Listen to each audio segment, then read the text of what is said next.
नमस्कार दोस्तों, मैं दीपक गिरी आप सभी का धाकड़ कंसेप्ट में बहुत बहुत स्वागत करता हूं। मेरे प्यारे दोस्तों, आज जो है हम लोग स्टार्ट करने वाले हैं डिटरमिनेंट। ठीक है, डिटरमिनेंट बहुत ही अच्छा चैप्टर है। आइए इसको समझते हैं। आज के क्लास में इसको एंड कर देंगे अपन। ज़्यादा इसमें रूल्स है नहीं, थोड़े बहुत रूल्स हैं उनको समझेंगे एंड कुछ क्वेश्चंस करेंगे। ठीक है, तो आइए देखते हैं डिटरमिनेंट। देखिए डिटरमिनेंट क्या है, ये सेकेंड ऑर्डर डिटरमिनेंट है। ठीक है, बस ये मैट्रिक्स की तरह ये समझ लो। बस इसमें क्या होता है कि इसमें रो और कॉलम हमेशा क्या होते हैं, इक्वल होते हैं। इसमें जैसे मैट्रिक्स में क्या था कि रो और कॉलम इक्वल हो भी सकते हैं, नहीं भी हो सकते हैं, लेकिन यहाँ पे क्या है कि ये रो और कॉलम हमेशा इक्वल होते हैं। इसको अपन क्या बोलते हैं, इसको बोलते हैं रोज एंड इनको क्या बोलते हैं, कॉलम।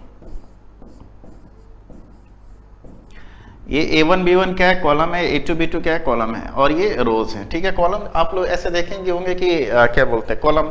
कॉलम जो है में खड़ा रहता है। ठीक है, रोज क्या है, लेटे हुए है ना, हॉरिजेंटली एंड वर्टिकली। इस चीज को आप समझ सकते हैं। ठीक है, जो रोज होता है वो हॉरिजेंटली होता है, जो कॉलम होते हैं वो क्या होते हैं, वर्टिकली होते हैं। क्लियर हो गया ये बात, है ना।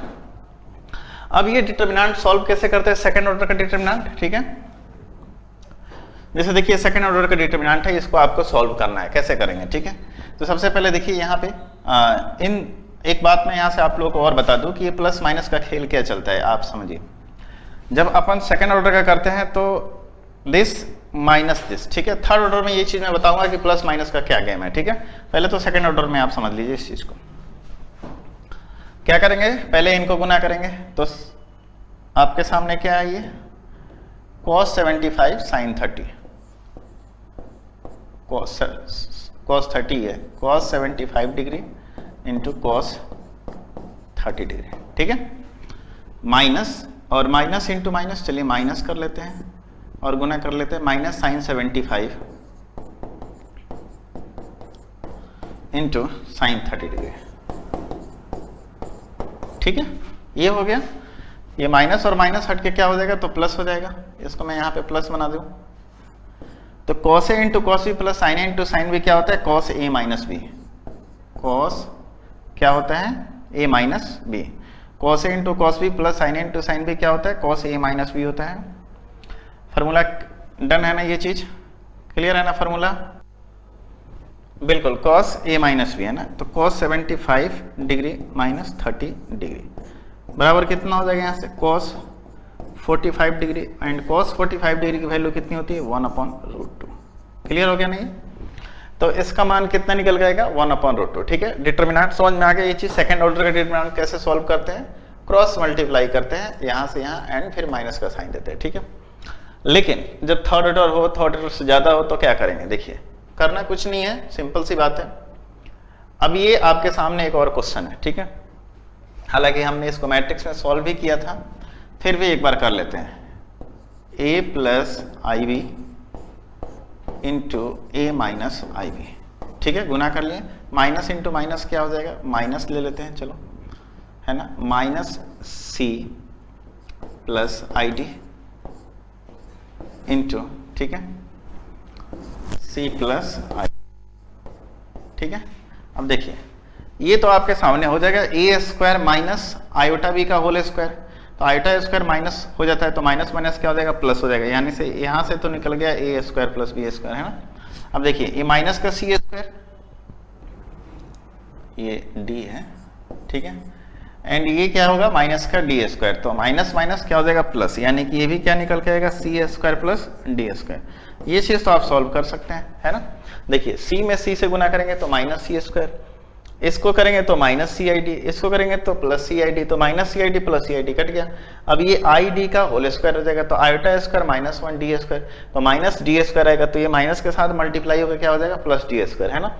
तो जब मैंने इसको सॉल्व किया तो हमारे सामने क्या निकल के आया, A square plus B square plus C square plus D square. Clear हो गया ये चीज, कोई डाउट यहाँ तक नहीं, समझ में आप लोगों को ये आ गया होगा। तो सेकेंड ऑर्डर का डिटरमिनेंट निकालना बहुत ही आसान है। खुरना कुछ नहीं है, इसको इसके साथ गुना करना है, फिर माइनस का साइन लगा के इसको इसके साथ गुना कर देना है। ठीक है, क्लियर है ये चीज। आइए आगे बढ़ते हैं।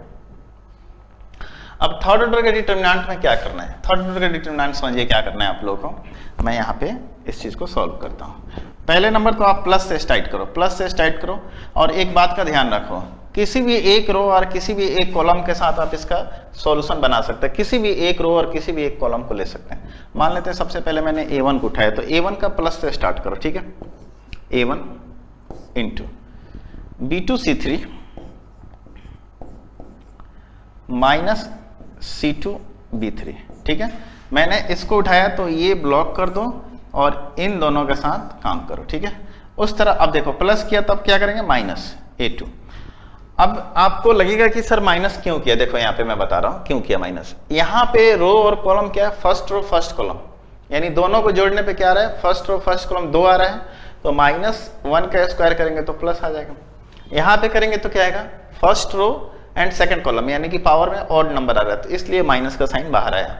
तो जहां ऑड नंबर आए वो माइनस किस मतलब, देखो रो और कॉलम को आप ऐड करोगे तो क्या आएगा, first row second column third आ रहा है, 3 आ रहा है, तो ऑड नंबर आ गया तो माइनस का साइन आएगा। फिर जिस एलिमेंट के साथ, जिस आपके सामने जो भी यहाँ पे डिजिट है उसका आप पोजीशन देखो, पोजीशन कौन सा है। अब इसका पोजीशन क्या है, first row and third column, यानी पावर में 4 आ गया तो क्या आएगा, प्लस का साइन आएगा। क्लियर है।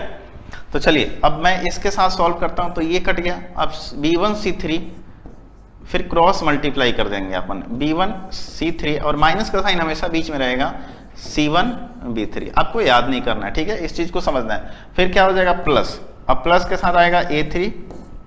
अब इसको आप ब्लॉक कर दो एंड इन दोनों में गुना करो, तो b1c2 माइनस c1b2 है ना, तो b1c2 माइनस c2b1। क्लियर हो गया ये चीज। तो इस तरीके से आपको इसको सॉल्व करना है। तो थर्ड ऑर्डर का आपको डिटरमिनेंट सॉल्व करने का तरीका आपको मैंने बता दिया, ठीक है। अब आगे भी आप थर्ड ऑर्डर के, फोर्थ ऑर्डर, फिफ्थ ऑर्डर, जितने भी करना है कर सकते हो आप, ठीक है। ये वेरी सिंपल है ना। तो ये चीज क्लियर हो गया कि थर्ड ऑर्डर का डिटरमिनेंट कैसे सॉल्व करते हैं। तो आइए थर्ड ऑर्डर के डिटरमिनेंट के लिए कुछ एग्जाम्पल्स देखते हैं कैसे सॉल्व करना है, ठीक है। एग्जाम्पल से ज्यादा सही हो जाएगा। अब मान लेते हैं आपके सामने ये है ना, तो आप कर सकते हैं इसको। पहले तो आप 1 उठाइए, तो 1, ठीक है। चलिए यहां से सॉल्व करते हैं इसको। 1 आ गया, ठीक है। 3 का स्क्वायर इंटू 5 का स्क्वायर, यानी 15 का स्क्वायर, 15 का स्क्वायर माइनस 16 का स्क्वायर, है ना। माइनस का अब इसके साथ आप क्या करेंगे, ठीक है। तो माइनस का 4 इंटू, देखिए 10 का स्क्वायर माइनस 12 का स्क्वायर, ठीक है। 10 का स्क्वायर माइनस 12 का स्क्वायर। अब इसके साथ आएंगे तो प्लस का 9 आएगा, है ना। चलिए इसको और इसको ब्लॉक करिए। तो अब इन चारों में बात करिए तो 8 का स्क्वायर माइनस क्या हो जाएगा, 9 का स्क्वायर। अब ये चीज आप समझ में आ रहा है ना कि क्यों कर रहा है ऐसा। तो देखिए जब पावर सेम होता है तो बेस पे मल्टीप्लाई, जैसे मान लेते हैं a का पावर x इंटू b का पावर x, तो अपन इसको लिख सकते हैं ab का पावर क्या, x। लेकिन जब बेस सेम हो तो पावर क्या होता है, ऐड हो जाता है। जैसे मान लेते हैं a का पावर x इंटू a का पावर y, तो बेस सेम है तो a का पावर क्या हो जाएगा, x प्लस y। क्लियर हो गया ये चीज, समझ में आ गया। And a square minus b square को a plus B into a minus B के फॉर्म में तोड़ सकते हैं, ठीक है। तो ये क्या होगा, a plus B into a minus B, यानी कि -1 a माइनस बी करेंगे और a प्लस बी करेंगे तो कितना हो जाएगा, 31 माइनस 4, है ना। 10 माइनस 12 कितना हो जाएगा, -2 और इंटू जोड़ेंगे तो 22, है ना। तो -2 इंटू क्या हो जाएगा आपके सामने, 22। उस तरह यहाँ पे करेंगे तो माइनस आ जाएगा, प्लस है तो 9, -1 इंटू 8 और 9 कितना हो जाएगा, 17, ठीक है। क्लियर है ये चीज। तो देखिए -31 minus minus plus 4 into 2 into 22 and -9 into 17, ठीक है। अब आप इसको सॉल्व कर सकते हैं। तो कैसे करेंगे, -31 प्लस 8, ठीक है। 8 दूना 16, 8 दूना 16, 1 17, 176, 17 9 कितना होता है, 133, ठीक है। तो इन दोनों को जोड़ किससे घटाते हैं, तो 3 और 1 4, 6 में से 4 गया कितना बचेगा, 2, 3 और 3 6, 7 में से 6 गया 1 एंड 1 1 कट गया, यानी कितना निकल के आया आपका, 12 निकल के आया। और इसका इस डिटरमिनेंट का आंसर कितना आया, 12 आया। क्लियर है चीज, कैसे सॉल्व करना है, कितना आया, तो 12। तो थर्ड ऑर्डर का भी डिटरमिनेंट आपको समझ में आ चुका होगा, ठीक है, कैसे करना है। आइए आगे बढ़ते हैं। कह रहे if x doesn't equal to 0 and then find the value of x, x की वैल्यू आप फाइंड करें, ठीक है। x की वैल्यू यहाँ से क्या आएगी, तो इस डिटरमिनेंट को सॉल्व करके उसके बराबर 0 रखेंगे तो x की वैल्यू निकल के आ जाएगी, ठीक है। तो देखिए डिटर्मिनेंट सॉल्व करने के कुछ रूल्स भी होते हैं, रूल्स आपको मैं अभी इसके बाद बताऊंगा, फिलहाल तो आप इसको बेसिक तरीके से सॉल्व कीजिए जैसे अपन सॉल्व कर रहे हैं। जब रूल आपको पढ़ाऊंगा तो ये सवाल करना बहुत आसान हो जाएगा, ठीक है, एक बार ही करने से ये चीजें क्लियर हो जाएंगी, ठीक है। तो फिलहाल तो अपन करते हैं, स्टार्ट करते हैं, 1 से स्टार्ट करेंगे। 12x minus 15x, 12x minus 15x क्या होगा, -3x, है ना। 12x में से 15x जाएगा, कितना बचेगा, -3x, ठीक है, माइनस x है तो x ले लो। अब हम इस पे कर रहे हैं, सबसे पहले तो इस पे किया, तब इस पे x, ये खत्म हो गया, 4 माइनस 5x, ठीक है। इस बार इनके साथ गुना किया, अब इस बार 2x ले लो तो प्लस का 2x आएगा, है ना। अब आ जाएगा तो 3 माइनस 3x बराबर क्या आपके सामने 0 है, ठीक है, 3 माइनस 3x, ठीक है, 3 माइनस 3x बराबर 0, ठीक है। चलिए कोई नहीं, तो माइनस का 3x ये कितना हो जाएगा, माइनस का 4x एंड प्लस का 5x स्क्वायर, ठीक है। एंड इसको करेंगे तो प्लस का 2 3 कितना हो गया 6x, ठीक है, एंड माइनस का कितना आ गया 6x स्क्वायर बराबर 0, ठीक है। अब देखिए एक्स स्क्वायर को एक साइड लेके आइए और x को एक, तो 4x और 3x कितना हो जाएगा 7x, प्लस का 6x माइनस का 7x, तो ये आ जाएगा माइनस का x इधर, एंड देखिए इधर माइनस का x आया एंड 5x स्क्वायर प्लस का और माइनस का 6x स्क्वायर, तो माइनस का x स्क्वायर इधर बचेगा, तो इधर क्या करते हैं x स्क्वायर कर देते हैं, ठीक है। एक x से एक x चला गया, यानी x की वैल्यू यहां से कितनी निकल के आ गई आपकी -1 आ गई, ठीक है। तो समझ में आ गया, ये थर्ड ऑर्डर का आपके सामने डिटर्मिनेंट मैंने सॉल्व किया और यहाँ से x की वैल्यू ही आपके लिए लेके आया, ठीक है। अब इस चीज को आसान तरीके से भी कैसे करेंगे, तो आपको कुछ रूल्स समझने होंगे, उस रूल्स के बारे में मैं बता रहा हूँ, ठीक है। रूल्स क्या है, आइए स्टार्ट करते हैं। प्रॉपर्टीज ऑफ डिटर्मिनेंट्स, डिटर्मिनेंट का प्रॉपर्टीज क्या होता है इसको समझिए। देखिए अगर आपके सामने कोई डिटर्मिनेंट है और उसके ट्रांसपोज का डिटर्मिनेंट दोनों एक ही आएंगे, चलिए मैं इसको एग्जांपल के थ्रू समझाता हूँ। मान लेते हैं कोई डिटर्मिनेंट 2 3 4 5 है ना, और इसका जब ट्रांसपोज करेंगे तो क्या हो जाएगा, ट्रांसपोज रो जो है कॉलम में चेंज हो जाता है, यानी कि 2 3 4 एंड 5, ठीक है। अब इनका लो 10 में से 12 गया, कितना बचेगा -2, 5 दूना 10 में से 12 गया -2, 5 दूना 10 में से 12 गया, कितना बचेगा -2। देखो दोनों की बातें क्या हो गई, इक्वल आ गई, तो determinant of A is equal to determinant of A transpose, ये क्या होते हैं, इक्वल होते हैं, ठीक है। हालांकि ये मैट्रिक्स में भी पढ़े हैं अपन। अब देखिए ये आपके सामने है कि जब भी आपके सामने कोई भी रो या कॉलम, कोई भी रो या कॉलम जब भी आपके सामने अगर जीरो है, कंप्लीटली क्या है, जीरो है, कोई भी रो या कॉलम कंप्लीटली जीरो है, जैसे कि आप यहां पे देखो ये कंप्लीटली जीरो है ना, तो ऐसे डिटर्मिनेंट की वैल्यू क्या आती है, जीरो आती है। जैसे समझो इस चीज को कैसे, मान लेते हैं कि 0 0 0 1 2 3 4 5 6 आपको डिटर्मिनेंट निकालना है, तो आप इसी से स्टार्ट करेंगे ना, जैसे 0 इंटू समथिंग -0 इंटू समथिंग, है ना, एंड +0 इंटू समथिंग, यही लिखेंगे आप। तो 0 से किसी भी चीज में मल्टीप्लाई करने से क्या आएगा, तो 0 ही आ जाएगा, है ना। तो कोई भी रो या कॉलम अगर कंप्लीटली जीरो है, कंप्लीटली जीरो है, तो उस डिटर्मिनेंट की वैल्यू क्या आएगी, हमेशा जीरो आएगी, ठीक है। उस डिटर्मिनेंट की वैल्यू क्या आएगी, हमेशा जीरो आएगी। तो ये बात पहला रूल आपको समझ में आ गया, ये सेकंड रूल है आपका, ठीक है। आइए थर्ड रूल पे बात करते हैं। कह रहे if parallel lines are identical, मतलब कि किसी भी डिटर्मिनेंट के दो पैरेलल लाइंस अगर आइडेंटिकल हैं, दो पैरेलल लाइंस कहने का मतलब कोई भी दो रो या कोई भी दो कॉलम आइडेंटिकल हैं, तो उस डिटर्मिनेंट की वैल्यू क्या आती है, जीरो आती है। ये भी मैं बताऊंगा कैसे। देखिए इसको अपन लास्ट में बताएंगे कैसे ये चीजें होती हैं, ठीक है। ये देखिए इसके दो रो 1 2 3 1 2 3 है, और इसके p की बार दो कॉलम भी क्या है, आइडेंटिकल। आइडेंटिकल मतलब बिल्कुल इक्वल इक्वल, है ना। तो ऐसे डिटर्मिनेंट की वैल्यू क्या होती है, हमेशा जीरो होती है। क्लियर है, कोई भी दो रो लो या कोई भी दो कॉलम लो, तो ऐसे डिटर्मिनेंट की वैल्यू क्या आएगी, हमेशा जीरो आएगी। क्लियर है चीज, दो रो या दो कॉलम अगर पैरेलल हैं और आइडेंटिकल हैं, रो तो हमेशा पैरेलल ही होंगे, चाहे कॉलम भी हमेशा पैरेलल होंगे, लेकिन अगर ये दोनों आइडेंटिकल हैं तो ऐसे डिटर्मिनेंट की वैल्यू क्या होती है, हमेशा जीरो होती है। क्लियर हो गया ये चीज, समझ में आ गया। अब जब अपन रो और कॉलम में ऑपरेशन करते हैं तो मान लेते हैं कि इसी चीज को, इसी डिटर्मिनेंट को अपन लिख सकते हैं थे कि अगर ऑपरेशन करेंगे, ऑपरेशन में लास्ट में बताऊंगा कैसे करना होता है, पहले तो आप इस रूल्स को समझ लो। जैसे मैं लिख सकता हूं कि R1 माइनस R2, R1 की जगह R1 माइनस R2 लिखोगे तो 1 माइनस 1 0, 2 माइनस 2 0, 3 माइनस 3 0, तो फिर से ये 0 0 आ गया ना। तो जब ये 0 0 आ जाएगा तो बोल सकते हैं कि ये जो पैरेलल आपके सामने दो डिटर्मिनेंट है, इसकी वैल्यू क्या आएगी हमेशा, तो 0 ही आएगी। क्लियर हो गया ये चीज, कोई डाउट, समझ में आ गई ये बात? तो आइए अगला रूल देखते हैं। अगला रूल क्या है? अगला रूल है कि if there is a linear या प्रोपोर्शनल रिलेशनशिप, ठीक है।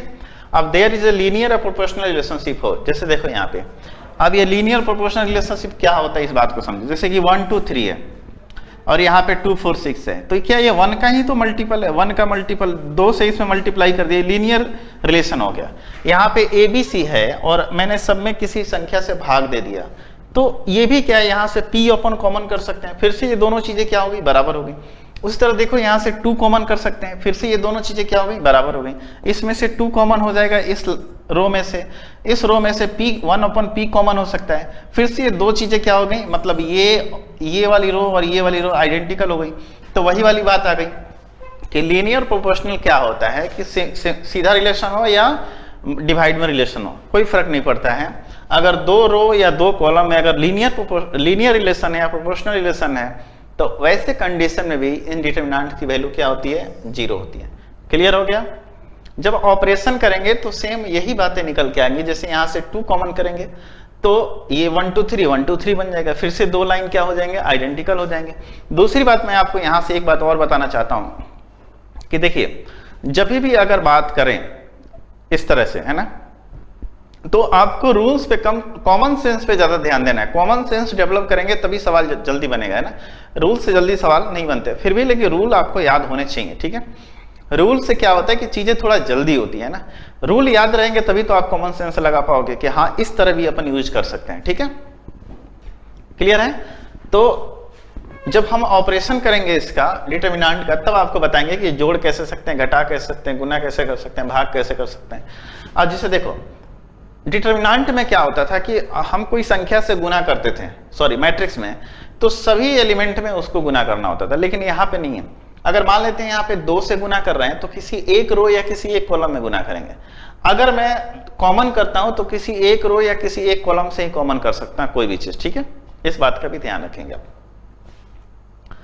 आगे देखते हैं, इफ 2 रोज या 2 कॉलम्स आर इंटरचेंज, ठीक है। अगर देखिए 2 रो या 2 कॉलम के स्थान को अपन चेंज करेंगे, स्थान चेंज करने का मतलब क्या है, जैसे A1 A2 A3 B1 B2 B3 C1 C2 C3, मैंने A1 A2 A3 तो रखा, लेकिन C1 जो नीचे था थर्ड रो में उसको सेकंड रो में ले आया, और जो सेकंड रो में था उसको थर्ड रो में ले आया। तो इस कंडीशन में एक माइनस का साइन बाहर आ जाएगा, एक चेंजिंग पे एक माइनस का साइन बाहर आएगा। अगर एक और चेंजिंग करते हैं तो एक और माइनस का साइन बाहर आ जाएगा, तो ये माइनस और माइनस क्या हो जाएंगे, प्लस हो जाएंगे, ठीक है। एक चेंजिंग पे एक माइनस, 2 चेंजिंग पे माइनस फिर से एक बाहर आएगा, 3 चेंजिंग पे एक फिर से माइनस बाहर आएगा, ठीक है। तो इस बात का आपको ध्यान रखना है, ठीक है। यहाँ पे क्या था कि हमने सिर्फ एक रो को दूसरे रो के साथ इंटरचेंज किया। अगर यही चीज मैं लिख लेता यहाँ पे कि C1 को ऊपर लेके आता और A1 A2 A3 को यहाँ लेके जाता, ठीक है, बीच में लेके जाता, A1 A2 A3 को क्या करता, बीच में लेके जाता, तब 2 चेंजिंग कर दिया, ठीक है। B के भी स्थान को चेंज किया, A के भी स्थान को भी चेंज किया, ठीक है।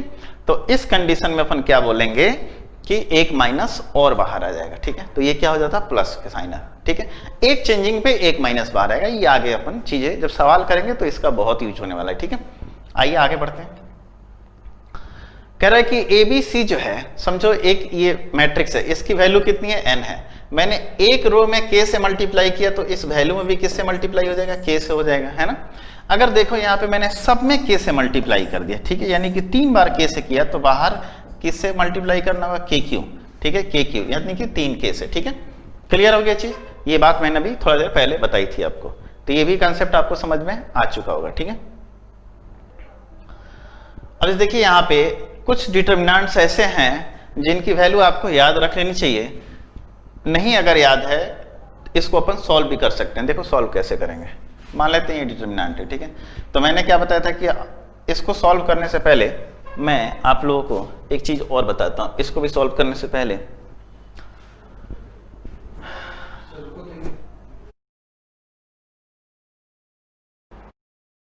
अब जैसे देखिए ये चीज आपके सामने है कि एनी ऑपरेशन ऑन रो या कॉलम, कोई रो या कॉलम ऑपरेशन कैसे करते हैं इस बात को देखिएगा। जैसे कि मान लेते हैं यहाँ पे आपके सामने है 2 3 4 5 है ना, ठीक है। तो इस डिटरमिनेंट की वैल्यू कितनी है, 5 गुना 10 में से 12 गया कितना, -2, ठीक है। चलिए मान लेते हैं कि मैंने फर्स्ट रो को यानी कि रो फर्स्ट को मैंने ऐसे लिखा कि रो फर्स्ट प्लस रो सेकंड, ठीक है। मैंने एक रो में चेंजिंग किया, ठीक है। तो देखिए रो फर्स्ट को अपन लिख सकते हैं दोनों का एडिशन यानी कि 4 + 2 कितना हो जाएगा 6 और 5 + 3 8 और नीचे रो 2 को ऐसे ही रहने देना है। देखो 6 × 5 = 30 और 8 × 4 = 32, 30 में से 32 गया कितना बचा, -2। वही मैं यहाँ पे ये भी लिख सकता था कि रो फर्स्ट कैसे लिखना है, row first minus row second, ऐसे भी लिख सकते हो, ठीक है।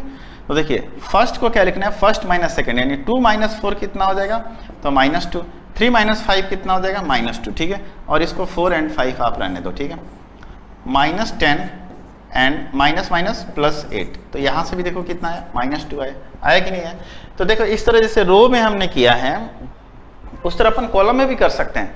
मतलब ये ऑपरेशन बहुत आसानी से अपन कर सकते हैं, ठीक है। अपने हिसाब से चीज़ों को चेंज कर सकते हैं, ठीक है। याद है ये बात समझ में आ गई आप लोगों को कि ये एनी ऑपरेशन और रो या कॉलम, ठीक है। तो ये वेरी सिंपल करता है आपके सवाल को। अब जैसे देखो 2-3 एग्जाम्पल मैंने आपको बताया था, वो मैं आपको एक प्रूव करके देता हूँ, है ना, ये था, ठीक है। चलिए इसके लिए अपन बात करते हैं, ठीक है। तो मैं इसको लिख सकता हूँ, क्या बताऊँ, ये फर्स्ट रो है, ये first column, second column, third column.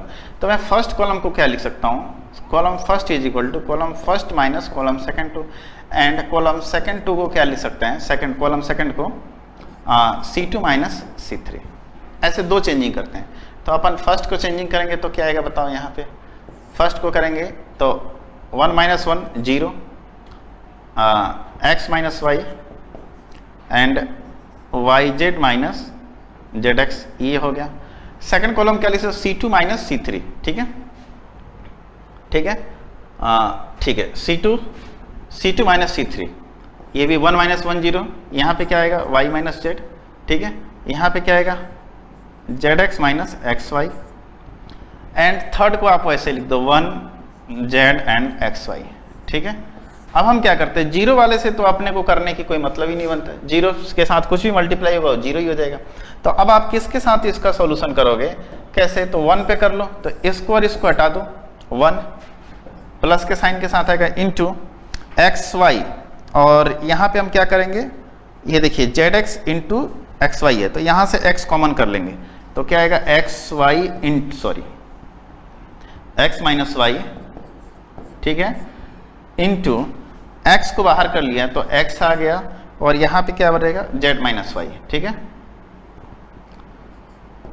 z - y, ठीक है। एंड माइनस का साइन देंगे तो क्या आएगा y - z y - z into यहाँ से अपन क्या कॉमन कर सकते हैं, z कॉमन कर सकते हैं, z, ठीक है। तो क्या बचेगा y - x, ये बात हो गई, है ना। अब आप क्या देख रहे हो यहाँ से कि x - y, ठीक है, यहाँ पे भी x - y है, ठीक है, y - x है। तो यहाँ से अपन इसको लिख सकते हैं क्या, ये एक माइनस बाहर लेंगे और एक बाहर लेंगे तो ये क्या बन जाएगा, प्लस का बन जाएगा, प्लस का बन जाएगा ना, ठीक है। तो प्लस का कर लेते हैं, तो y - x x - y यहाँ से भी आ सकते हैं और x - y यहाँ से, तो x - y तो चल गया। y - z करने के लिए देखो y - z यहाँ पे है ना, तो इसको भी y - z बना सकते हैं, लेकिन ये -x हो जाएगा, खैर कोई बात नहीं।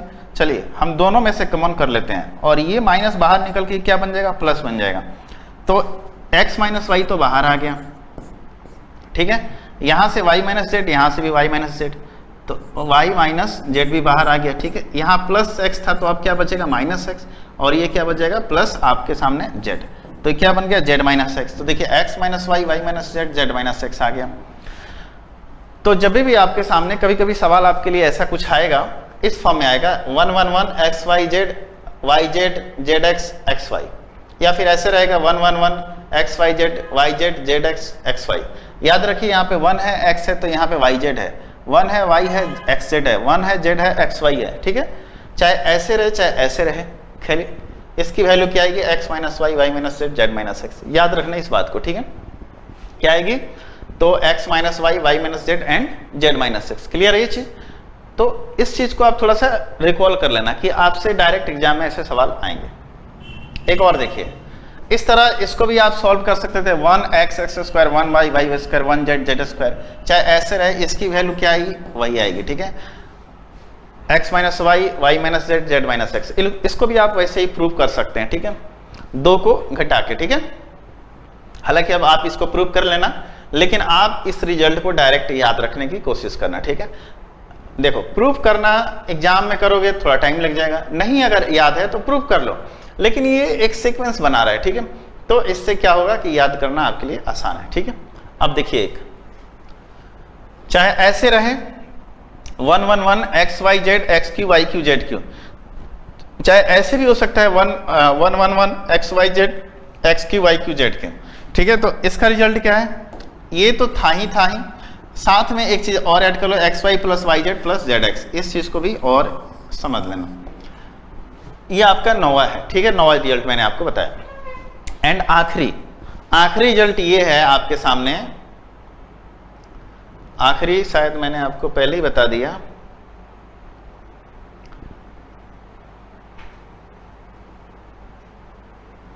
अब देखिए, ये चीज मैंने बताया था कि एनी ऑपरेशन और रो या कॉलम में आप कोई भी ऑपरेशन कर सकते हैं अपने हिसाब से। और एक और आपके सामने है ये कि वेरिएबल्स को हम कांस्टेंट, जैसे कि सवाल में आपके बहुत सारे वेरिएबल्स दिए रहते हैं। ठीक है, X Y Z, X Y Y Z Z X, ऐसे बहुत सारे वेरिएबल्स आपको डिटरमिनेंट के फॉर्म में सॉल्व करने के लिए मिलेंगे। तो ऐसे चीजों से घबराना नहीं है आपको, कोई भी आप वेरिएबल्स का मान रख सकते हैं। वेरिएबल्स का मान जैसे कि 1 0 -2 2, ऐसे कुछ भी रख लो, डिफरेंट। ठीक है, इनका मान, लेकिन आप मान तभी रख पाओगे जब डिटरमिनेंट को बहुत ज्यादा आप सॉल्व किए रहोगे। क्यों? क्योंकि आपको पता होना चाहिए कि कौन सी वैल्यू कब हिट करेगी। ठीक है, तो ये चीज मैं आपको सवाल में बताऊंगा कि कैसे आप मान रख सकते हो। ठीक है, तो आप मान रख के भी सवाल को सॉल्व कर सकते हो। तो यहाँ पे ये है कि मान के क्वेश्चन सॉल्व करने का हम प्रयास कर सकते हैं, याद रखना इस बात को। तो यही 10 और 11 आपके सामने रूल है, इन्हीं 10 से 11 पे अपने को काम करना होता है। ठीक है, अब जो मैंने आपको बताया वेरी सिंपल रूल थे, आप इसको 2-3 बार मेरे लेक्चर को समझोगे, देखोगे, तो ये चीजें आपको क्लियर हो जाएंगी। ठीक है, अब हम सवाल पे आएंगे और सवाल के साथ इस चीज को आगे करेंगे। ठीक है, तो आई थिंक हमने सारे कंसेप्ट समझ लिए हैं। ठीक है, डिटरमिनेंट्स के। अब पहला सवाल आपके सामने इस प्रकार है। ठीक है, एक रूल शायद और छूट रहा है, मैं आपको रूल ओ 12 लिख लेना। ठीक है, इस रूल को लिखना। रूल ये क्या है? देखो, रूल ये ऐसा है कि मान लेते हैं कोई डिटरमिनेंट आपके सामने ऐसे है, डिटरमिनेंट आपके सामने है, ये बार रूल लिख लो आप लोग, जैसे ए बी सी। ठीक है, P प्लस के, Q प्लस के एंड R प्लस के, है ना। एंड यहाँ पे आप दे दो 1 2 3। ठीक है, देखो आप इसी चीज को कैसे लिखोगे। ठीक है, ये एक और रूल है ना, ABC। ठीक है, P Q R। ठीक है, एंड 1 2 3। ठीक है, और यहाँ पे आप लिखोगे ABC के एंड 1 2 3। क्लियर है चीज?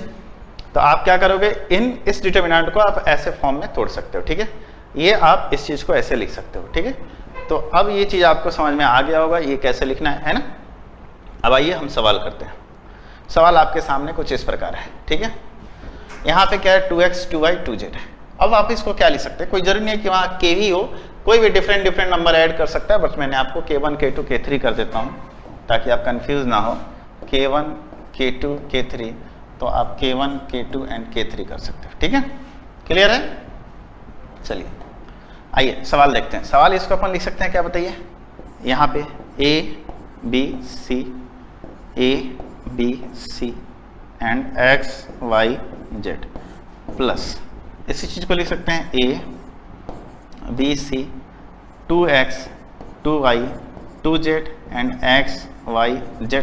ठीक है, अब देखिए इसमें तो दो रो क्या है, कॉमन है, तो इसकी वैल्यू 0 हो गई। यहाँ से अगर 2 कॉमन करेंगे तो यहाँ पे भी देखो 2 रो क्या हो गए, कॉमन हो गए, तो यानी बोलेंगे 0 + 2 × 0, यानी कि इसका आंसर कितना आ गया, 0 आ गया।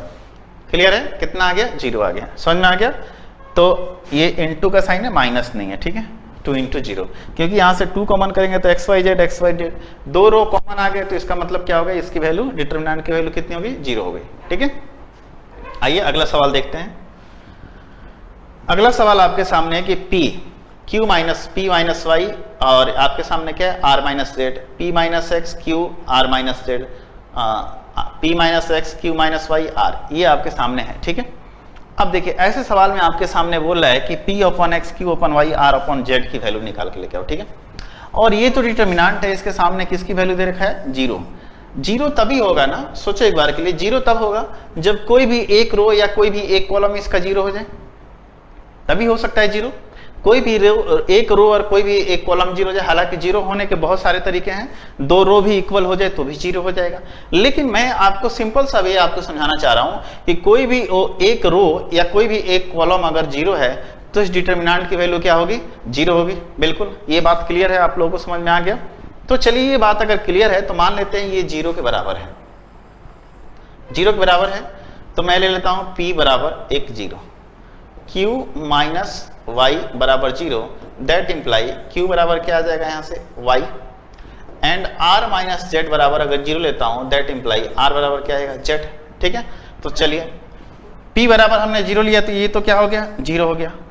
Q बराबर Y है तो Q की जगह अगर Y रखेंगे तो Y/Y कितना आ गया, 1 आ गया, ये तो 0 है, प्लस अगर R बराबर Z रखेंगे तो R की जगह आप Z रख लो तो Z/Z कितना हो गया, 1, तो 0 + 1 + 1, इसका आंसर कितना आ गया, 2 आ गया। कितना आ गया, 2। तो बोल सकते हैं इसकी वैल्यू कितनी निकल के आ गई आपके लिए, 2 निकल के आ गई। देखिए ये सवाल कितना आसान हो गया आपके लिए, अगर इस सवाल को आप सॉल्व करते तो कितना लेंदी जाते हैं, ये मुश्किल हो जाता है सोचना। ठीक है, लेकिन फटाफट सवाल कैसे सॉल्व करते हैं डिटरमिनेंट में, इस बात को आप समझ चुके होंगे। ठीक है, तो चलिए आइए आगे देखते हैं। अगला आपके सामने कुछ इस प्रकार से क्वेश्चन है, वेरी सिंपल क्वेश्चन है, लेकिन आप इसको कैसे सॉल्व करोगे, देखने में बड़ा ही लंबा चौड़ा लग रहा है ना, लेकिन इसको सॉल्व करने का तरीका क्या है, इस बात को समझें। थोड़ा सा आप एनसीआर पे फोकस करें, तो एनसीआर की वैल्यू कितनी होती है, फैक्टोरियल n, यहां पे मैं लिख देता हूं NCR बराबर कितना होता है, factorial n upon factorial r into factorial n minus r, यही होता है। एक तो चीज ये हो गया। एक बात शायद मैंने आप लोगों को परमुटेशन, कॉम्बिनेशन और प्रोबेबिलिटी में पढ़ाया होगा कि NCR बराबर क्या लिख सकते हैं, NC n - R, ये दोनों बराबर होते हैं, लिख सकते हैं ना, बिल्कुल, ये भी बात मैंने आपको बताई थी, NCR बराबर NC n - R, ये बात मैंने आपको बताई थी। ये दो चीज है यहाँ पे, तो कुछ बच्चे डायरेक्ट इस पे फोकस करेंगे क्योंकि पहले उनको यही चीज दिखता है, लेकिन थोड़ा तेज बच्चा इस पे भी फोकस कर सकता है। फोकस कैसे करेगा कि यहाँ पे 10C3, यहाँ पे 10C7 है, तो बताओ मेरे दोस्त 10C7 को अपन लिख सकते हैं क्या, 10 - 7 कितना, 3, लिख सकते हैं ना। 14C4 को यहाँ पे 14C10 है तो अपन इसको लिख सकते हैं, इसी चीज को लिख सकते हैं 14 - 10 4, लिख सकते हैं। उस तरफ 15C5 को क्या लिख सकते हैं, 15C10, 15 - 5 10। देखिए एक कॉलम और दूसरा कॉलम, दोनों कॉलम क्या हो गए, इक्वल हो गए। जब दोनों कॉलम इक्वल हो गए, दो कॉलम या दो रो इक्वल हो जाते हैं, तब उस डिटरमिनेंट की वैल्यू कितनी होती है, 0 होती है। इस बात को आप लोग समझ चुके होंगे। ठीक है, तब उस डिटरमिनेंट की वैल्यू कितनी होती है, 0 होती है। क्लियर है, तो इस सवाल को एक बार आप अच्छे से देख लो, देख लिया, चलो चलिए अब अगला सवाल देखते हैं। अगला सवाल क्या है, अब आपके सामने log x, log y, log z, log 2 × x, log 2 × y, log 2 × z है। ठीक है, और यहाँ पे log 3 × x, log 3 × y, log 3 × z है। ठीक है, अब देखिए यहाँ पे एक बात समझिए इस चीज को। ठीक है, अब यहाँ पे क्या है आपके सामने कि यहाँ पे log 2 × x को अपन लिख सकते हैं क्या, log 2 + log x, log 2 + log x लिख सकते हैं, log 2 + log y लिख सकते हैं, log 2 + log z लिख सकते हैं। ठीक है, सब जगह log x यहाँ पे भी है, log y यहाँ पे भी है, log z यहाँ पे भी है ना, ये चीज आप यहाँ तक समझ चुके होंगे। ठीक है, अब एक बात सोचिए यहाँ पे आप लोग, इस चीज को मैं कैसे लिख सकता हूँ। ठीक है, तो देखिए इस चीज को अपन ऐसे लिख सकते हैं, थोड़ा सा सिंपल वे में देखें तो लिख सकते हैं log x और ये log y और ये क्या हो जाएगा आपके लिए log z। ठीक है, यहाँ पे अपन लिख सकते हैं log x log y log z और log 2 जो है, क्योंकि अपन जानते हैं log में log m इंटू n का मतलब क्या होता है log m plus log n, और वो रूल याद कीजिए कि दोनों को अपन अलग अलग लिख सकते हैं। तो एक जगह देखेंगे क्या आएगा कि log x log y log z तो दोनों में आएगा। यहाँ पे क्या आएगा log 3 log 2 log 2 log 2 यहाँ पे है ना, यहाँ पे log 3 log 3 log 3 है। तो एक तो सब जगह log x log y log z आएगा, है ना, तो वो तो तीनों रो या तीनों कॉलम क्या हो गए, इक्वल हो गए, ऐसे भी सोचो तो उसकी वैल्यू तो जीरो आ गई। ठीक है, एक की तो वैल्यू आपके सामने जीरो आ गई। ठीक है, प्लस एक दूसरा आपके सामने log बचेगा log x log y and log z। ठीक है, यहाँ पे क्या बचेगा log 2 एंड log 2, यहाँ पे क्या बचेगा log 3 एंड log 3। ठीक है, अब देखिए इसमें से log 2 अपन कॉमन करेंगे तो यहाँ पे क्या बचेगा 1 1, यहाँ से log 3 कॉमन करेंगे तो यहाँ पे भी क्या बचेगा 1 1। तो बोल सकते हैं कि क्या बनेगा, देखो फिर से इस डिटरमिनेंट की वैल्यू जीरो आ गई, तो 0 प्लस log 2 इंटू log 3 और इंटू 0, तो 0 प्लस 0 आपका आंसर क्या आ गया, 0 आ गया। इस बात को समझ लेना आप लोग। ठीक है, 0 प्लस 0 आपका आंसर क्या हो गया, 0 हो गया। ठीक है, समझ आ रहा है ना इस चीज को। अपन इस चीज को लिख सकते हैं, एक मैं लिख के दिखाता हूं, इस चीज को लिख सकते हैं क्या log x प्लस log 2 लिख सकते हैं ना। तो इस दोनों डिटरमिनेंट को अपन क्या करेंगे, अलग अलग कर सकते हैं। क्लियर है चीज, दोनों डिटरमिनेंट को अलग अलग कर सकते हैं, वेरी सिंपल है। बस आपको थोड़ा सा दिमाग लगाना था, थोड़ा सा चीजें सोचना था, है ना। अब आपके सामने ये कह रहा है यहाँ पे कि UN जो है एक ऐसा डिटरमिनेंट है कि n 7 10 n square 28 30 n Q 98 100 और n का मान आपको 1 से लेके कहाँ तक रखना है 4 और समेशन ऑफ इवन। मतलब कहने का मतलब ये है कि एक बार आप n की जगह 1 रखो 1 1 1 आएगा। ठीक है, एक बार प्लस करो, एक बार आप क्या करो n की जगह 2 2 2 करो, एक जगह 3 3 3 करो, एक जगह 4 4 4 करो, है ना। तो चलिए, यानी इस n की जगह 1 से लेकर 4 तक ऐड होना है, समेशन कहने का मतलब। तो 1 से लेकर 4 तक ऐड करेंगे तो क्या आएगा बताओ, आप यहां से सोचोगे n बराबर 1 से 4 तक करो तो 1 से 4 तक यानी n into N plus 1 upon 2 आएगा, यानी 4 और 5, तो इसकी वैल्यू कितनी आ गई 10।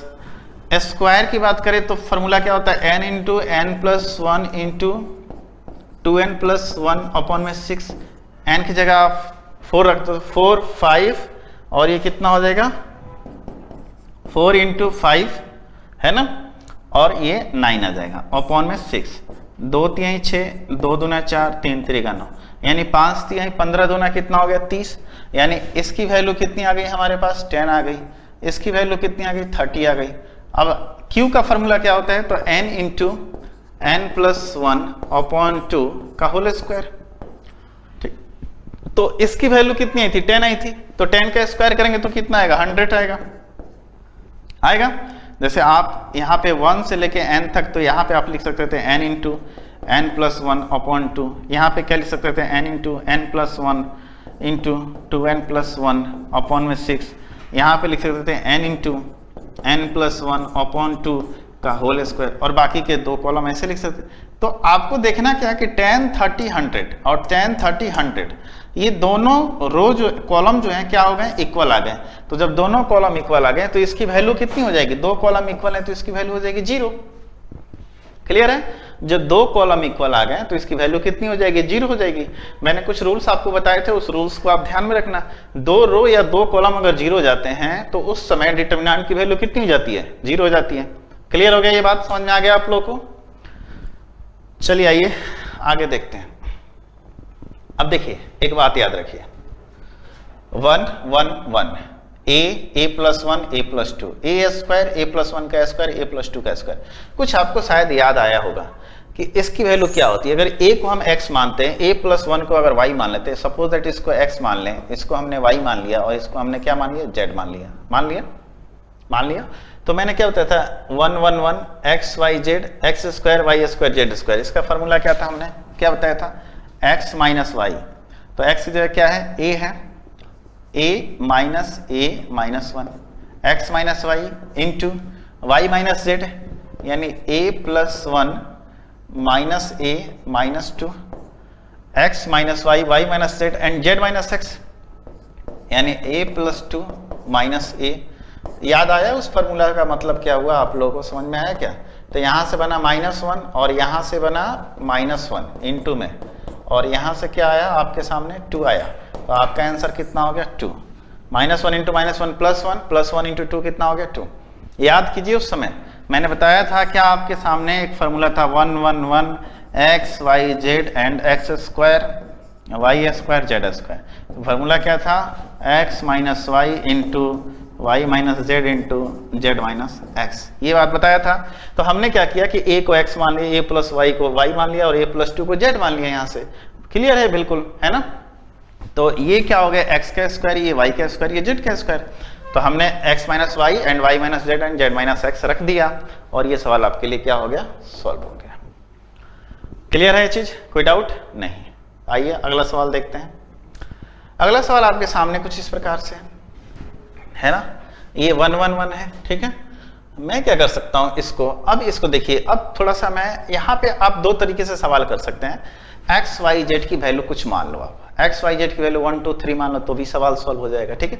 लेकिन मेरे दोस्त कुछ चीजें ऐसी हैं जो देखने से बन जाता है। मैं यहाँ पे ये कॉलम 1 है, ये कॉलम 3 है, तो मैं कॉलम 1 को अगर लिख सकता हूँ कॉलम 1 प्लस कॉलम 3 तो सवाल आसान है। पूछो कैसे? यहाँ पे मैं लिख सकता हूँ X plus Y plus Z, है ना, और यहाँ पे भी आ जाएगा X plus Y plus Z, और यहाँ पे भी आ जाएगा X plus Y plus Z. यहाँ पे 1 1 1 है और यहाँ पे क्या है वाई प्लस जेड है, जेड प्लस एक्स है एंड एक्स प्लस वाई है। ये चीज आ गया, क्लियर है? अब सोचो इसमें से एक्स वाई जेड अगर इस कॉलम से मैं कॉमन कर लूँ तो यहाँ पे भी 1 1 है, यहाँ पे भी 1 1 है, तो ये क्या बन जाएगा, यहाँ से फिर से 0 आ गया। क्लियर है? क्या आ गया, यहाँ से फिर से 0 आ गया। यहाँ से मैंने क्या किया, X plus Y plus Z को क्या किया, कॉमन कर लिया। क्लियर है चीज? X plus Y plus Z को मैंने क्या किया, कॉमन कर लिया। जैसे ही कॉमन किया तो यहाँ पे भी 1 1 आ जाएगा और ये भी 1 1 है ना, तो दो रो या दो कॉलम इक्वल हो गए तो उस कंडीशन में डिटरमिनेंट की वैल्यू क्या होगी, तो बिल्कुल 0 होगी। क्लियर है? तो आइए अगला क्वेश्चन देखते हैं। अब ये आपके सामने एक सवाल है, इस सवाल को कैसे सॉल्व करेंगे? इस सवाल में एक रो और एक कॉलम तो 1 1 है ना। तो देखिए ऐसे सवाल करने का मैं तरीका बताता हूँ। सबसे पहले तो आप दो रो या दो कॉलम को 0 बना सकते हैं। तो मैं एक लिखता हूँ यहाँ पे डायरेक्ट कि कॉलम 1 क्या लिखना है, column 1 minus column 2 and column 2 को क्या लिखना है, कॉलम 2 माइनस कॉलम 3। तो अब एक पे बन जाएगा, ठीक है। चलिए कॉलम 1 को लिखेंगे column 1 minus column 2, 1 minus 1 0, 1 minus 1 minus x, तो 1 माइनस 1 तो कट गया यानी माइनस एक्स। उस तरह यहाँ पे 1 माइनस 1 क्या आ गया, 0 आ गया, ठीक है। अब एक ही कॉलम करने के बाद भी अगर बाद 2 0 आ गए हैं तो आगे जाने की जरूरत ही नहीं, एक ही काम कर लो, ठीक है। इसको आप लिख लो 1 प्लस एक्स एंड 1, ठीक है, 1 1 एंड 1 प्लस वाई। अब हम क्या करते हैं, इस कॉलम के अनुसार इसको सॉल्व करते हैं। इस कॉलम के अनुसार सॉल्व करेंगे तो क्या आएगा, देखो हमें इसको और इसको हटा देना होगा। इस कॉलम के अनुसार करेंगे तो इसको और इसको हटा देंगे, दिस माइनस दिस, और देखिए फर्स्ट सेकंड रो एंड क्या है आपके सामने, ये second row and first column है, यानी कि माइनस का साइन बाहर आएगा, तो माइनस और माइनस एक्स, ठीक है, इंटू दिस माइनस दिस, यानी कि 1 प्लस वाई माइनस 1, ये कट गया, माइनस माइनस प्लस एक्स हो गया, यानी इसकी वैल्यू कितनी निकल के आ गई, एक्स वाई। कोशिश ये करना होता है कि तीनों अगर 0 हो जाए, तो कोई भी रो या कोई भी कॉलम में तीनों अगर एलिमेंट 0 हो जाते हैं तो डिटरमिनेंट की वैल्यू 0। कोशिश ये करो कि कम से कम 2 0 हो जाएं, तो एक ही बार आपको सॉल्यूशन करना होगा। ये बात मैं आपको समझाना चाह रहा था। यहाँ पे मैंने क्या किया कि एक कोशिश में ही 2 0 हो गए, सिंपल सी बात है। एक कोशिश में 2 जीरो हो गए, तो जो बचा हमने उस पर क्या किया, एक्सपेंड कर दिया उस चीज को, ठीक है। तो ये भी बात आपको समझ में आ गई। चलिए आइए आगे बढ़ते हैं। अब ये आपके सामने सवाल है, ये सवाल को कैसे करोगे, ठीक है। अब इस सवाल में देखो p minus Q minus R है ना, p माइनस क्यू है, p माइनस आर है, यहाँ पे q माइनस पी है, 0 है। तो आप क्या कर सकते हैं यहाँ पे, अब इसको सॉल्व कैसे करेंगे, सॉल्व करने का क्या तरीका है यहाँ पे। तो देखो एक तो आपके सामने 0 है, ठीक है। अब किसी को जोड़ने या किसी को घटाने से अगर ज्यादा दिमाग लग रहा है आपके लिए, तो इस पे तो 0 हो गया, इस पे एक्सपेंड कर लें तो माइनस, सॉल्व कर लेते हैं इसको। एक दो सवाल सॉल्व भी करना जरूरी होता है इसके लिए। तो माइनस आ जाएगा, माइनस p माइनस क्यू है ना, ये खत्म हो गया, ये खत्म है, 0 into something 0 minus minus R minus, ये 0 इंटू समथिंग 0 माइनस आ गया, तो माइनस तो रहेगा ही, R minus P into Q minus R है, ठीक है। अब फिर अब आप इस पे एक्सपेंड कर लो, तो दिस माइनस दिस, तो ये हो गया आपके लिए है ना, plus p minus R into, इन दोनों को गुना कर लो है ना, q माइनस पी इंटू, है ना, ये दोनों में है तो खैर कोई बात नहीं, एक ही साथ आ जाएगा, q minus P into R minus Q, ठीक है। अब ये आपके सामने है, तो ये माइनस और माइनस क्या हो जाएंगे, प्लस हो जाएंगे, तो ये माइनस और माइनस क्या हो जाएंगे, प्लस हो जाएंगे, ठीक है। तो आपके सामने क्या बचा, डायरेक्ट p माइनस क्यू यहाँ पे, ठीक है। देखो p माइनस क्यू यहाँ पे भी है, p माइनस क्यू यहाँ पे भी है, लेकिन यहाँ पे q माइनस पी है, तो ये माइनस का साइन ले लेगा इधर, तो ये माइनस हो गया। r माइनस पी है, तो r माइनस पी, तो चलो ठीक है, यहाँ पे भी r माइनस पी है ना, तो r माइनस पी इधर भी ले लो, ठीक है। तो ये माइनस और माइनस प्लस हो गया, यहाँ पे q माइनस आ रहा है, यहाँ पे r माइनस क्यू है, तो एक माइनस लेंगे तो ये माइनस हो गया, तो ये कट जाएगा और कट के क्या बनेगा, 0 बनेगा, ठीक है। क्लियर है। देखिए इन इसके बराबर इसको कर लो ना, p माइनस क्यू है, यहाँ पे q माइनस पी है, तो इसको अपन लिख सकते हैं ना p माइनस क्यू, लेकिन ये माइनस का साइन लेके आएगा। यहाँ पे r माइनस पी है, यहाँ पे p माइनस आ रहा है, तो चलो इसको लिख सकते हैं ना r माइनस पी, और यहाँ पे माइनस साइन लेके आएगा। यहाँ पे q माइनस आ रहा है, यहाँ पे r माइनस क्यू है, तो यहाँ पे भी लिख लो q माइनस r, और यहाँ पे भी एक माइनस, तो ये माइनस माइनस तो ये प्लस हो गया, लेकिन फिर भी यहाँ पे माइनस का साइन आ गया, तो दोनों इक्वल हो गया, तो कट के प्लस माइनस क्या आ गए आपके लिए, 0 आ गए, ठीक है। अब इसी सवाल में एक सोचोगे बात कि यहाँ पे p minus Q, P Q R की वैल्यू कुछ भी रख सकते हो, ठीक है, तो भी सवाल बन जाएगा आपसे, है ना। लेकिन कुछ सवाल आप सॉल्व भी कर लो, थोड़ा सा देखो कि सवाल सॉल्व कैसे करते हैं, है ना, और कुछ को तो आप 0, 1, 2 कुछ भी मान के बना सकते हो, ठीक है। अब आपके सामने फैक्टोरियल 1, फैक्टोरियल 2, फैक्टोरियल 3, ठीक है। तो यहां से कॉमन करना सीखो। कॉमन कैसे करोगे, देखो कॉमन करोगे, यहां से मान लेते हैं 1 कॉमन करो, तो 1 कॉमन करने का कोई जरूरत नहीं है, आप इस चीज को लिख सकते हो 1, 2, 3, 1, 2, 1, 2 1 जा 2, और ये कितना हो गया, 6 हो गया। यहाँ सबसे छोटा फैक्टोरियल तो सब में कॉमन होगा, फैक्टोरियल 2 कॉमन करोगे तो क्या आएगा, बाहर तो यहाँ से 2 आ जाएगा, है ना, इनटू यहाँ पे तो 2, तो 1 आ गया। यहाँ पे फैक्टोरियल 3 था, तो लिख सकते हैं ना 3 इंटू 2, तो उसमें से 2 कॉमन हो गया, यानी यहाँ क्या बचा, 3 बचा। यहाँ पे 4 3 12 दूना 24, है ना, तो 4 3 12 ही बचेगा, क्योंकि फैक्टोरियल 2 कॉमन कर लिए। यहाँ से अपन क्या कर सकते हैं, फैक्टोरियल 3 कॉमन कर सकते हैं, यानी कि 6 कॉमन कर लेंगे, तो यहाँ पे क्या बचेगा, 1 बचेगा, है ना। अब देखिए यहाँ से फैक्टोरियल 3 कॉमन करेंगे तो क्या बचेगा, 4 बचेगा केवल, और यहाँ से करेंगे तो 500 का 20 बचेगा। कॉमन करना सीखो। फैक्टोरियल 5 में से अगर फैक्टोरियल 3 कॉमन करते हो तो क्या बचेगा, फैक्टोरियल 5, 5 इंटू 4 यानी 500 का 20 बचेगा, ठीक है। अब देखो यहाँ से 6 दूना 12 तो बाहर है। अब आप क्या कर सकते हो यहाँ से कि ये फर्स्ट रो सेकंड रो, तो फर्स्ट को लिख सकते हो फर्स्ट माइनस सेकंड, और सेकंड को क्या लिख सकते हो, सेकंड माइनस थर्ड, ताकि 2 0 बन जाए, ठीक है। तो आप बाहर को 12 रखो, आओ आगे देखो, 1 minus 1 0, 2 minus 3 minus 1, 6 minus 12 minus 6, ठीक है। 1 minus 1 0, 3 minus 4 minus 1, and 12 minus 20 minus 8, and last वाले को वैसे रख दो 1 4 एंड 20।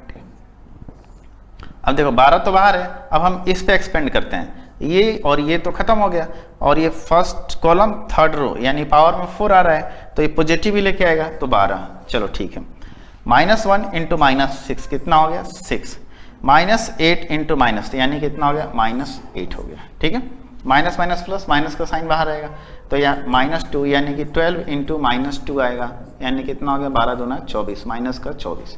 क्लियर हो गया, तो इसका आंसर कितना आएगा -24। समझ में आया कैसे करना था, है ना, कोई दिक्कत नहीं। क्लियर है, आपको करना बहुत सिंपल था, इसको इस पे एक्सपेंड कर दिए तो सॉरी पहले इसमें आएगा ना 8 - 6 होगा यहाँ पे, ये आएगा आपका 8 - 6 यानी कि 2 आएगा, ओनली 24 इसका आंसर आएगा, है ना, 12 इंटू 2। ये बात समझ में आया ना कैसे, पहले इधर करते हैं फिर इधर करते हैं ना, मैंने उधर से देखते हुए उल्टा कर दिया था। ठीक है, समझ में आ गया कैसे करना है, माइनस माइनस प्लस 8 और -6 2 यानी 12 2 = 24। ठीक है, क्लियर है, चलिए आइए आगे बढ़ते हैं। अब आगे आपके सामने सवाल ये है, AB A + B, यहां पे देखिए। तो अब इस सवाल में अपन क्या कर सकते हैं, सिंपल है, वेरी गुड, कि अपन इसको कर सकते हैं क्या, A + B है, A है B है यहाँ पे। ठीक है, तो यहाँ पे अगर कॉमन कर सकते हैं तो क्या कॉमन कर सकते हैं, चलो इस सवाल को सॉल्व करते हैं। लेकिन मैं इस सवाल को सॉल्व करने से पहले मैं आप लोगों को बताना चाहूंगा कि यहाँ पे कुछ मान रख के देख लेते हैं। सपोज दैट A = 1 ले लेते हैं, B = 2 ले लेते हैं, एंड C = क्या ले लेते हैं,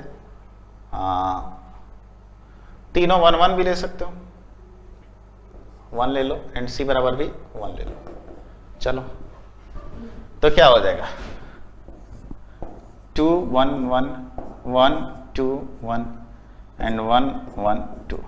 इसको सॉल्व कर लो, है ना, इसको सॉल्व करना अपने लिए आसान है, घटा भी सकते हैं लेकिन अब सॉल्व कर लो। 2 इंटू 4 - 1 कितना हो गया 3, माइनस 1 इंटू 2 - 1 कितना हो गया 1 इंटू 2 - 1 1 प्लस 1 इंटू गया 1 -2 यानी कि -1। तो देखिए यहाँ पे कितना हो गया 6 - 1 -1 यानी आपका आंसर कितना आ गया 4 आ गया। ठीक है, क्या आ गया 4 आ गया। अब सोचो एक बार के लिए कि अगर ABC में 4 ऑप्शन आपके सामने दिए रहते, 4 नहीं दिया रहता, ABC के फॉर्म में अगर 4 ऑप्शन आपके सामने दिया रहता तो आप ABC की वैल्यू उस चारों ऑप्शन में डालो 1 1 1, देखो कौन सा आंसर में आपका 4 आ रहा है। ठीक है, वही आपका आंसर हो जाएगा। ठीक है, 4 ऑप्शन कुछ भी दिए रहते हैं, 4ABC, A² B² C², 3ABC, है ना, A + B + C, ऐसे 4 ऑप्शन आपके सामने दिए रहेंगे। तो उस चारों ऑप्शन में ABC की वैल्यू जो हमने मान रखी है उसको डाल के देखो कौन से आंसर सेटिस्फाइड कर रहा है, 4 के इक्वल आ रहा है। जो भी आपका ऑप्शन 4 के इक्वल आ रहा है वही आपका आंसर होगा। क्लियर है ये चीज, तो चलिए आइए, ये भी चीज आप समझ लिए। तो आइए अगला देखते हैं, अगला क्या है, कह रहा है omega is a cube root of unity. Omega क्या है, क्यू रूट ऑफ यूनिटी है ना। तो आपके सामने इस सवाल का जवाब लेके आना है। ठीक है, तो चलिए इस सवाल का जवाब कैसे करेंगे, सिंपल है, अपन क्या करते हैं इसमें से, ये 1 1 है। ठीक है, तो एक काम करते हैं, यहाँ पे ये जो है ना सेकंड आपके सामने सेकंड रो है, सेकंड रो को क्या लिख सकते हैं, 1 1 1 1 + omega + omega square 1 + omega + omega square. चलो इसको सिंपल कर लेते हैं। अपन क्या करते हैं, सेकंड रो फर्स्ट रो को क्या करते हैं, फर्स्ट रो बराबर, मतलब कि फर्स्ट रो को जोड़ देते हैं तीनों को। ठीक है, ठीक है, फर्स्ट रो अगर जोड़ते हैं तो क्या आएगा, फर्स्ट रो में अगर जोड़ेंगे तो यहाँ पे तो 3 आ जाएगा, ये 1 + ओमेगा + ओमेगा स्क्वायर, और आपको पता है 1 + ओमेगा + ओमेगा स्क्वायर क्या होता है, 0 होता है ना। इसको भी जोड़ेंगे तो यहाँ पे भी क्या आ जाएगा, 0 आ जाएगा, और इसको आप लिख लो 1 ओमेगा ओमेगा स्क्वायर, इसको भी लिख लो 1 ओमेगा स्क्वायर एंड ओमेगा। इतना तो कर सकते थे ना। हमने रो फर्स्ट को क्या लिखा, row first is equal to row first plus row second plus row third, 1 omega omega square, 1 omega square omega, 1 plus omega square की वैल्यू कितनी होती है? 0 होती है। क्यूब रूट ऑफ यूनिटी में आपने पढ़ा होगा, क्यूब रूट ऑफ यूनिटी क्या होती है? 1 plus omega square is equal to 0 and omega cube is equal to value कितनी होती है? 1 होती है। ये बात तो आपने जाना होगा, है ना? चलिए, तो अब यहां से ये दो तो 0 होगा, अब हमें सिर्फ इसी पे एक्सपेंड करना है, तो 3 into omega square minus omega का पावर 4, है ना? ओमेगा का पावर कितना आ जाएगा? 4 आ जाएगा। Omega into omega square minus omega power 4, ठीक है? तो ओमेगा के पावर 4 को अपन क्या लिख सकते हैं बताइए? ओमेगा लिख सकते हैं। क्या लिख सकते हैं? ओमेगा, है ना? ओमेगा के पावर 4 को लिख सकते हैं ओमेगा, क्योंकि ओमेगा क्यू इंटू ओमेगा, है ना? तो यहाँ पे क्या आ जाएगा? ओमेगा, यानी कि 3 into omega square minus omega, ठीक है? आप इसको आगे भी सॉल्व कर सकते हैं, ओमेगा के फॉर्म में भी आंसर दे सकते हैं, ठीक है? ओमेगा स्क्वायर, ठीक है? क्लियर हो गया? अब आपके सामने एक बात मैं बता दूं कि ओमेगा की वैल्यू एक्चुअल में होती क्या है। ओमेगा की वैल्यू होती है आपके सामने -1 प्लस माइनस i√3 अपॉन में 2। अगर आप सुनो ध्यान से, एक तो -1 है, प्लस वाला लेते हो ओमेगा स्क्वायर, देन माइनस वाला क्या हो जाएगा? माइनस। तो एक बार आप क्या करेंगे? प्लस की वैल्यू ले लेंगे, एक माइनस की वैल्यू लेंगे, तो माइनस की वैल्यू लेंगे तो आपके सामने कट जाएगा और क्या बचेगा यहाँ से? अगर यहाँ पे ओमेगा स्क्वायर की जगह आप -1 प्लस i√3 अपॉन 2 लेते हैं, तो माइनस करेंगे तो माइनस और माइनस क्या हो जाएगा? प्लस हो जाएगा, ये है ना? तो ये कट जाएगा और आपके सामने क्या बचेगा? केवल और केवल i√3 बचेगा, ठीक है? तो इस चीज की वैल्यू आप 3i मतलब 3√3i कर सकते हैं इसको, ठीक है? ये आपने कॉम्प्लेक्स नंबर में ये चीज पढ़ा होगा। आप यहाँ पे क्या लिख सकते हैं? 3√3i। अगर किसी एक में, ये देखिए यहाँ पे समझिए, -1 प्लस i√3 अपॉन 2 है, तो अगर प्लस वाला लेते हो तो ओमेगा स्क्वायर ले लो, दोनों में से कोई डिफरेंट ले सकते हो, दोनों अलग अलग आप ले सकते हो। अगर प्लस वाले को ओमेगा स्क्वायर मान रहे हो तो माइनस वाला ओमेगा हो जाएगा, अगर माइनस वाले को ओमेगा मान रहे हो ओमेगा स्क्वायर, देन प्लस वाला हो जाएगा ओमेगा। दोनों में से कोई आप एक दूसरे से ले सकते हो, ठीक है? अपोजिट, ठीक है? ये बात भी आप समझ चुके होंगे, ठीक है? तो आइए अगला क्वेश्चन देखते हैं। अगला क्वेश्चन है, if omega is a complex root of unity. आप देखिए ये चीज है आपके सामने, इसकी वैल्यू क्या होगी? तो आप कॉलम फर्स्ट को ऐसा क्यों नहीं करते कि तीनों को ऐड करके लिख लेते हैं? कॉलम फर्स्ट को आप ऐड कर लो, तीनों में ऐड कर लो। कॉलम फर्स्ट को लिख सकते हो आप first plus second plus third, तो ये बन जाएगा 1 plus omega square 0, 1 plus omega से ये भी 0 आ जाएगा और ये भी क्या आ जाएगा? 0। अब इसके आगे आप ओमेगा लिख लो, ओमेगा स्क्वायर लिख लो, 1 लिख लो, ओमेगा स्क्वायर 1 ओमेगा, है ना? मैंने क्या किया था, इसको कैसे लिखा है यहाँ पे? तो column first is equal to मतलब first plus second plus third कर दिया। करने के साथ ही ये 0 0 बन गया। अब ये 0 0 बन गया तो 1 रो या 1 column is equal to 0, then determinant की वैल्यू कितनी आ जाएगी? 0 आ जाएगी। तो देखिए ऐसे ही सवाल आपके एग्जाम में आएंगे जो मैं बताने वाला हूँ, चाहे मैं बता रहा हूँ आप लोगों को, वैसे ही सवाल एग्जाम में आते हैं। बहुत ही ट्रिकी अप्रोच के आते हैं सवाल। उन ट्रिक्स को आपको समझना होता है कि देखो एग्जामिनर भी ये चीज जानता है कि आपको बहुत कम समय मिलता है सॉल्व करने के लिए, तो आपसे वैसे क्वेश्चन पूछता है जो आपके दिमाग को थोड़ा देर के लिए मतलब कि सोचने पे मजबूर करे। बस आपको सोचना होता है, जैसे ही सवाल को आपने सोच लिया वो सवाल आपको बिना कैलकुलेशन किए ही सॉल्व हो जाएंगे। बस आपको सोचना होता है, वो आपसे कैलकुलेटर नहीं, वो आपका नेचुरल माइंड मांग रहा है। नेचुरल माइंड आपके पास होना चाहिए, कैलकुलेशन नहीं होनी चाहिए, ठीक है? तो नेचुरल माइंड से समझे सवाल को। अब ये बात बताइए, इसकी वैल्यू मैंने क्या बताई थी, याद है आप लोगों को? बताया था क्या? a minus B into B minus C into C minus A into A B plus B C plus C A, ऐसा बोला था मैंने। इसके बराबर आपके सामने क्या दे रखा है? k into A minus B into B minus C into C minus A दे रखा है। यही चीज दे रखा है ना आपके सामने, ठीक है? तो बताइए ये तीनों कट गए क्या इन तीनों से? तो k की वैल्यू क्या आ गई बताइए? k बराबर क्या आ गया यहाँ से? तो A B plus B C plus C. तो जो मैं 10-12 रूल आपको बताया उस रूल्स को आप थोड़ा सा ध्यान से समझ लोगे ना तो सवाल करना आपके लिए बहुत ही आसान हो जाएगा, ठीक है? उन 10-12 रूल्स को आप समझ लेना। अगला सवाल आपके सामने है कि for two determinants a and b of the same order तो determinant of A B is equal to what, है ना। अभी दोनों सेम ऑर्डर के हैं तो कोई फर्क नहीं पड़ता। डिटर्मिनेंट ऑफ ए बी क्या होगा, determinant of A into determinant of B. Direct ऐसे आपके सामने ऑप्शन दिया रहेगा, ठीक है। तो दोनों डिटर्मिनेंट की वैल्यू निकाल के आपको क्या करना होगा, मल्टीप्लाई करना होगा। Determinant of A B is equal to क्या होगा, determinant of A into determinant of B. Clear हो गया, ये डायरेक्ट आपके कंसेप्चुअल सवाल था, तो इस चीज को आप समझ लेना। कह रहा था सेट ऑफ सॉल्यूशन। इस सॉल्यूशन का जब भी आपके सामने सेट निकालना है तो इस डिटर्मिनेंट की वैल्यू निकाल के आपको किसके बराबर करना होगा, 0 के बराबर करना होगा, ठीक है।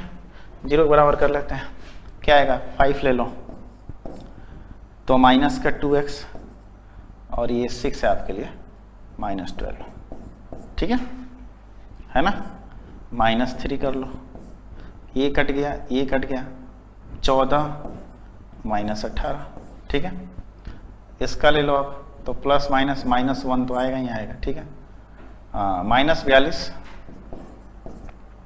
And -9x is equal to 0 कर लो, ठीक है।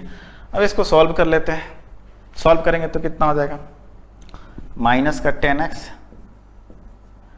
एंड माइनस का 60 माइनस का 42 एंड चाहे आप इसको घटा ही लो, ये कितना आ जाएगा -4 तो प्लस का 12 आ जाएगा, है ना। माइनस आ जाएगा तो माइनस माइनस प्लस हो जाएगा, यानी 42 + 9x, ठीक है। x को उधर लेके आ जाओ आप, 0 हो जाएगा। अब देखो माइनस का 60 है, 42 + 12 54 आ गया, है ना। तो x बराबर यहाँ से कितना आ गया आपके लिए -6। x की वैल्यू कितनी आ जाएगी, -42 और 12 54 हो जाएगा प्लस का, और माइनस का 60 तो माइनस का 6, यानी x की वैल्यू आपके लिए क्या होगी -6। क्लियर है, x की वैल्यू कितनी आ गई -6। सिंपल था, सॉल्व करना था अपने को, ठीक है। अगला देखिए, अल्फा इज इक्वल टू इतना and beta is equal to, then find the relation between alpha and beta, है ना। अल्फा एंड बीटा मेरे दोस्त, इसकी वैल्यू भी उतनी थी, इसकी वैल्यू इतनी थी। इसकी वैल्यू क्या थी, x - y, y - z, और ये भी क्या था, z - x। ये भी वैल्यू वही थी, अल्फा बराबर भी यही है। एंड यहां से आप देखो तो बीटा की वैल्यू कितनी आ गई, x - y, y - z और z - x। बीटा की वैल्यू भी यही गई, तो इस कंडीशन में अल्फा बराबर क्या हो गया, यहाँ से बीटा हो गया, है ना। तो relation between alpha and beta, तो अल्फा बराबर क्या हो गया आपका, बीटा। रिलेशन निकल के आ गया अल्फा एंड बीटा में। क्लियर है ये चीज। तो आइए चलिए अगला सवाल देखते हैं। अगला सवाल क्या है आपके लिए, the value of k for which equation this and this have no solution. Have no solution होने का मतलब क्या है कि इसके डिटर्मिनेंट की वैल्यू क्या निकाल लो। चाहे दो अगर इक्वेशन से नो सॉल्यूशन कब होते हैं, जब a1/a2 बराबर b1/b2। आप लीनियर इक्वेशन में इस बात को पढ़े होंगे। तो आप इस चीज को ऐसे भी सॉल्व कर सकते थे, 9, 4, 7 एंड k, यही ना। तो इसके बराबर आप क्या कर लो, 0 कर लो। तो 9k -28 बराबर 0, देन k बराबर कितना हो गया, 28/9। चाहे आप इसको ऐसे सॉल्व कर लो, या फिर आप इसको ऐसे कर सकते हो, x कोफिशिएंट का relation is equal to y coefficient का रिलेशन, यानी कि 9/7 इज इक्वल टू 4 क्या k। तो 9k बराबर कितना हो गया, 28, है ना। तो k बराबर कितना हो गया, 28/9। क्लियर है। तो देखिए अभी तक जो मैंने आपको डिटर्मिनेंट में पढ़ाया है, ये आपका पूरा डिटर्मिनेंट मैंने आपको आज बहुत ही छोटे से क्लास में इसको खत्म कर दिया, ठीक है। मेरा मानना ये है कि अगर इन सवाल को या इस लेक्चर को मुश्किल से कितने मिनट का लेक्चर है ये, 1 आवर का है, ये 1 आवर का टोटल लेक्चर है आपका। तो 1 आवर के लेक्चर में डिटर्मिनेंट खत्म हो गया, इससे ज्यादा हैवी नहीं है ना। आपको बस थोड़ा सा सोचना है। देखो जितना इसमें कोई रूल्स नहीं होते, कोई खास तरह का नियम नहीं होता है, जितना आप सोच लो वही आपका है, ठीक है। तो बस इसको आप जितना अच्छे से सॉल्व कर लेंगे उतना मेरे ख्याल से डिटर्मिनेंट से एक क्वेश्चन आपके एग्जाम में आता है। वो भी कौन सा क्वेश्चन होता है, तो वेरिएबल्स में देके आपको सॉल्व करने का है। तो मैंने उसके लिए आपको एक मूल मंत्र क्या बताया है, क्या वेरिएबल्स को x, y, z मान सकते हो, या फिर इन कुछ 10 रूल में से कोई एक रूल उससे फुलफिल करता है, तो सिंपल सा है, अपने लिए करना है ना। जिसमें जो खासा कर पूछा जाता है कि डायरेक्ट मैंने रिजल्ट भी बता दिया कि उस रिजल्ट को भी याद कर लो, है ना। तो इस तरीके से आपका डिटर्मिनेंट आज खत्म होगा। तो चलिए आज के लिए इतना ही, फिर मिलते हैं अगले क्लास में। आप सभी का बहुत बहुत धन्यवाद।